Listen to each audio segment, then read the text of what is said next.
حضرت ابو بکر صدیق رضی اللہ تعالیٰ عنہ اپنی اولاد یعنی اپنی بیٹی حضرت عائشہ رضی اللہ تعالیٰ عنہ کو، انہیں 2 سال بڑے نا حضور صلی اللہ علیہ وسلم، ابو بکر صدیق رضی اللہ عنہ کی عمر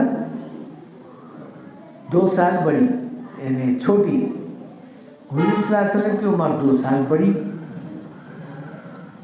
چونکہ آپس میں ایک دوسرے کے اتنے قریب تھے کہ ایک دوسرے کو چھوڑ کر رہتے ہی نہیں تھے،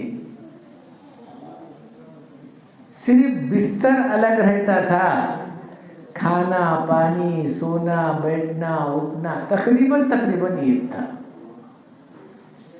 تو حضرت ابو بکر صدیق رضی اللہ تعالیٰ عنہ کو اتنا عشق اور اتنی محبت اور اتنا لگاؤ ہو گیا تھا حضور صلی اللہ علیہ وسلم سے کہ اپنی بیٹی حضرت عائشہ رضی اللہ تعالیٰ عنہ کی عمر 9 سال کی تھی۔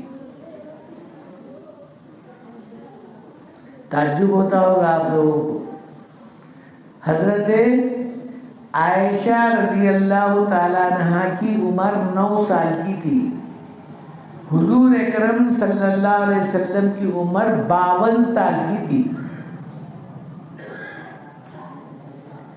حضرت ابو بکر صدیق رضی اللہ تعالیٰ عنہ اپنی بیٹی کو حضور صلی اللہ علیہ وسلم کی نکاح میں دے دی۔ اگر ظاہری اعتبار سے دیکھا جائے تو پوتری کی عمر سے بھی کم ہوتی ہے، لیکن نبی تو نبی تھے۔ آج غیر لوگ اس بات کو اچھالتے ہیں، لیکن حقیقت اگر ان کو سامنے معلوم ہو جائے تو پھر انگشت یعنی انگلی دانت میں پکڑ کر چاپنے لگتے ہیں کہ بھئی یہ کیا بات ہوئی۔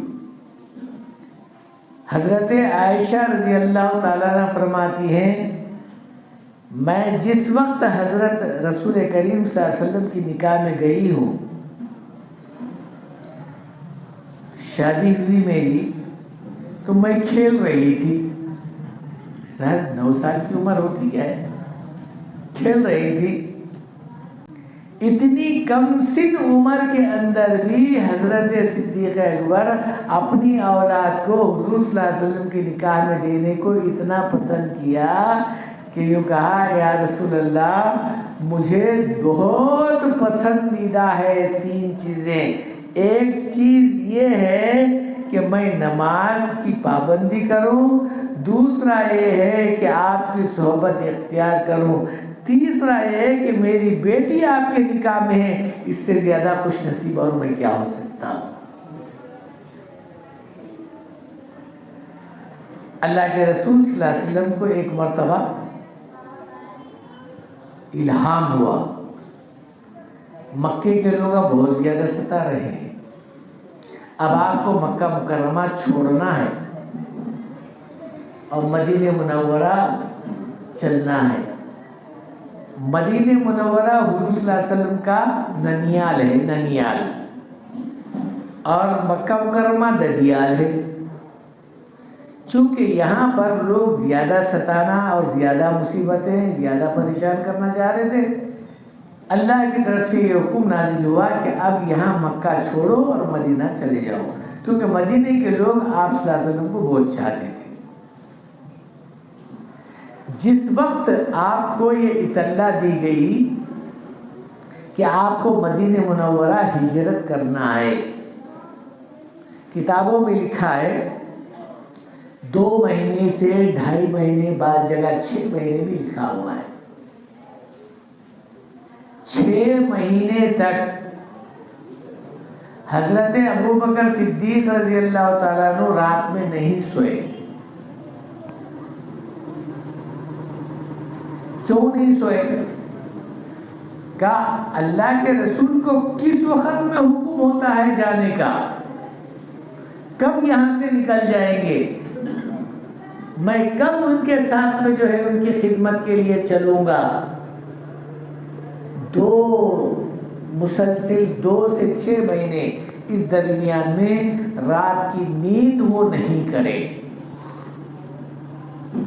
جس وقت جانے کا معاملہ طے ہوا، اللہ کی طرف سے معاملہ کہ اے نبی اب آپ کو یہاں سے نکلنا ہے، جس وقت حضرت رسول کریم صلی اللہ علیہ وسلم ابوبکر صدیق رضی اللہ عنہ کے گھر پہنچے تو جیسا ہی آواز جیسا قدموں کی سنے، ابوبکر صدیق رضی اللہ عنہ باہر آ کر کہنے لگے یا رسول اللہ میں حاضر ہوں۔ کہا کہ ابوبکر کیا آرام نہیں کرتے تھے؟ رات کا حصہ بہت ابھی زیادہ ہے۔ کہا یا رسول اللہ جس وقت سے آپ کو حکم ہوا ہے مکہ چھوڑنے کا اس وقت سے میری نیند نہیں ہے، بس آپ کے انتظار میں میری آنکھ جاگ رہی ہے کہ کس وقت میں آپ میرے پاس آئے، اور ذرا بھی آپ کا انتظار میرے لیے بات مناسب نہیں ہے کہ آپ ٹھہرے رہے اور میرا انتظار کریں۔ ایک تو یہ بات۔ دوسری بات، جس وقت رسول کریم صلی اللہ علیہ وسلم کے ساتھ ابوبکر صدیق چل رہے، اب لوگ ان کا پیچھا کرے کہ بھئی یہ مکہ چھوڑ کر جا رہے ہیں مدینہ منورہ کی طرف یا کسی دوسری طرف ہجرت کرنے جا رہے ہیں، تو لوگ جو ہے چاہتے تھے کہ آپ کو زیادہ ستائیں، پریشان کریں اور آپ کے اندر سے توحید کو ختم کر ڈالیں۔ چنانچہ حضرت صدیق اکبر رضی اللہ تعالیٰ عنہ ایک نیا راستہ نکالے۔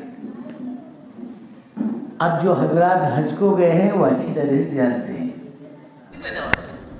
غارے سے نکلا راستہ۔ اللہ کے رسول صلی اللہ علیہ وسلم نے کہا کہ دیکھو ایسا معلوم ہوتا ہے کہ پیچھے سے ہمارا کوئی تعاقب کر رہا ہے، کوئی ہم کو پکڑنے کے لیے آ رہے ہیں۔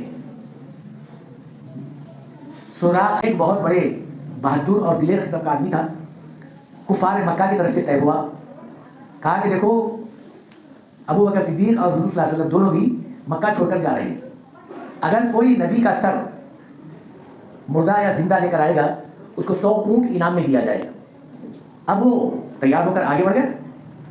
سراخا جب آگے بڑھا دیکھا کہ غار سور کی طرف وہ جا رہے ہیں، تو اللہ کے رسول صلی اللہ علیہ وسلم سے ابوبکر صدیق کہہ رہے ہیں کہ یا رسول اللہ یہ لوگ اتنے ماہر ہیں کہ پیروں کے نشان دیکھ کر سمجھ جاتے ہیں کہ کس کا پیر ہے۔ جیسا آج بھی لوگ بکریوں کے پیروں کو دیکھ کر بولتے ہیں کہ بکریاں گئے، بیلوں کے پیروں کو دیکھ کر کے بیلاں گئے، تو اس زمانے میں آدمیوں کے پیروں کو دیکھ کر بولتے تھے کہ یہ کون سا آدمی گیا ہے یہاں سے۔ چنانچہ اللہ کے رسول صلی اللہ علیہ وسلم سے کہا کہ یا رسول اللہ اب یہ پیروں کا نشان اگر دیکھیں گے ہمارا تو یہ پہچان لیں گے کہ ہم کو ادھر گیا ہے، لہٰذا بہتر یہ ہے کہ آپ میرے کندھے پر بیٹھیں۔ اللہ کے رسول صلی اللہ علیہ وسلم کو کندھے پر بٹھا دیا اور اس جگہ پر پہنچے جہاں غار سور ہے۔ آج خیر ہم لوگ 2018 میں گئے تھے، ایسا دیکھے تو ٹوپی گرتی تھی، اتنا اونچا تھا وہ۔ اب تو پہاڑ کھول رہے تھے، نکال رہے تھے، اب نہیں معلوم ہے یا ختم کر دیا گیا ہے۔ بہت ساری نشانیوں کو نہ توڑ کر نہ صاف کر دیا جا رہا تھا۔ اب اس جگہ پر حضرت ابوبکر صدیق اپنے کندھے پر بٹھا کر حضور اکرم صلی اللہ علیہ وسلم کو اپنے پیروں کے پنجوں پر نہیں، پیروں پر نہیں پنجوں پر ایسا چل رہے تھے۔ پہاڑ پر خود چلنا مشکل ہے، دیکھنا مشکل ہے، چلنا بہت دور کی بات ہے۔ چلنا تو چلنا ہی ہے، لیکن اوپر حضور صلی اللہ علیہ وسلم کو بٹھا کر لے کر چلنا یہ کون سا جو ہے کمال کا معاملہ نہیں ہوا، کتنی مصیبت ہوئی ہوگی۔ لہذا پہنچے اس غار کے اندر پہنچے جہاں پر تقریباً لوگوں کی نظریں اندر تک نہیں جا سکتی تھی۔ اس غار کے اندر پہنچے، ظاہر بات ہے پہاڑ کا معاملہ، غار کا معاملہ، کانٹا بچھو سانپ وغیرہ وغیرہ وغیرہ تقریباً ہوتے پہاڑیوں کے اندر۔ لیکن جہاں پہنچے تو حضرت ابوبکر صدیق رضی اللہ تعالیٰ عنہ دیکھے کہ حضور صلی اللہ علیہ وسلم کو نیند بہت زیادہ آ رہی ہے، کیونکہ یہ بھی جاگ رہے ہیں ہم بھی جاگ رہے ہیں۔ تو حضرت ابوبکر صدیق رضی اللہ عنہ فرماتے ہیں میں اپنا ران بچھا کر حضور صلی اللہ علیہ وسلم کو کہا کہ آپ یہاں میرے ران پر جو ہے سر کر سو جائیں تاکہ لوگ آپ کو نہ دیکھیں، اگر دیکھیں تو مجھے دیکھیں، لوگ آپ کو نہ دیکھیں۔ چنانچہ کہ میں پیچھا کرتا رہا یہاں تک کہ وہ آگے بڑھتے رہے، میں پیچھے گیا تو حضور صلی اللہ علیہ وسلم پیچھے پلٹ کر مڑ کر کہنے لگے سراخا کیا تو ہمارے کو پکڑنے کی فکر کر رہا ہے؟ تو کہا چونکہ لالچ کا معاملہ تھا، 100 اونٹ دینے کا وعدہ تھا، کہا کہ حضرت مجھے جو ہے آپ کو پکڑنے کا مسئلہ نہیں ہے بلکہ آپ کا جو ہے تعاقب کرنے کے بارے میں مجھے بھیجا گیا ہے، میں آیا ہوں۔ تو حضور صلی اللہ علیہ وسلم اس وقت ایک بات بولے تھے سراخا میں تیرے ہاتھ میں کسرا کے کنگن دیکھ رہا ہوں، میں تیرے ہاتھ میں کسرا کے کنگن کسرا بولے تو اس زمانے میں آج جیسا سپر پاور کنٹری امریکہ اور رشیا ہے، اس زمانے میں کسرا تھا، بہت بڑا جو ہے شہر، بہت بڑا جو ہے ملک تھا وہ. تو اس زمانے کا جو ہے وہ کسرا، اس کے کنگن جو زمانے کے، تو اس کے کنگن تیرے ہاتھ میں دیکھ رہا ہوں.